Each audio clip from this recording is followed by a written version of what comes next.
Have you ever heard of the Ed, Edd and Eddy theory? The theory suggests that all the kids in the neighborhood are dead and all their adventures are taking place in purgatory. Evidence that supports this theory is because the kids have blue or green tongues, which is evident in corpses. In earlier seasons, the children experience an endless summer, which suggests that time no longer exists. The reason they never leave the cul-de-sac is because they can't. They are stuck souls, forced to live out eternity in the neighborhood they died in. According to the theory, the children all come from different eras between the 1900s and 2000s.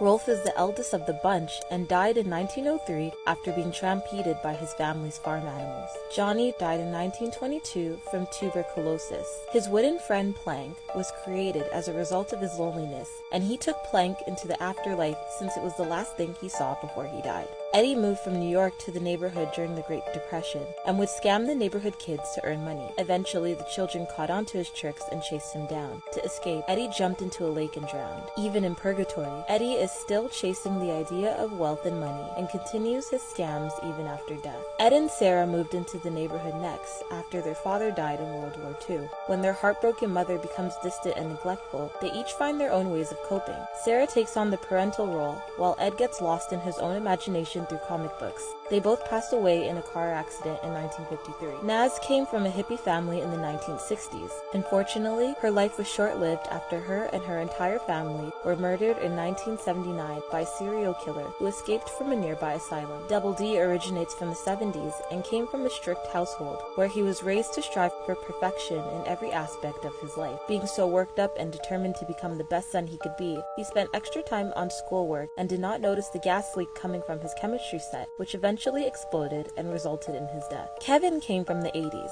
His bullying persona was a result of the abuse he faced from his father, who beat him to death in the winter of 1999. Even though his dad was sentenced to life imprisonment for his son's murder, Kevin imagines his dad as the complete opposite. While in purgatory, he is loved by the very man who ended his life. Jimmy is the youngest of the group, originating from the 90s. Because he suffered from leukemia, he wasn't allowed to hang out with the other children in fear that he would wind up hurt. Eventually, he died from his illness. The Cankers are said to be demons sent to purgatory to torture the souls of the children. Their attraction to the Eds is because they have the weakest will and they each represent a deadly sin. Even though there is some evidence supporting this theory, there's more going against it. For instance, the reason for the children's green tongues is due to the candy they eat, with particular reference to jawbreakers and their vast array of colors. The time period is made to be ambiguous, but by closely examining certain background elements, such as magazines and product boxes, viewers can easily identify the era as taking place sometime during the 90s.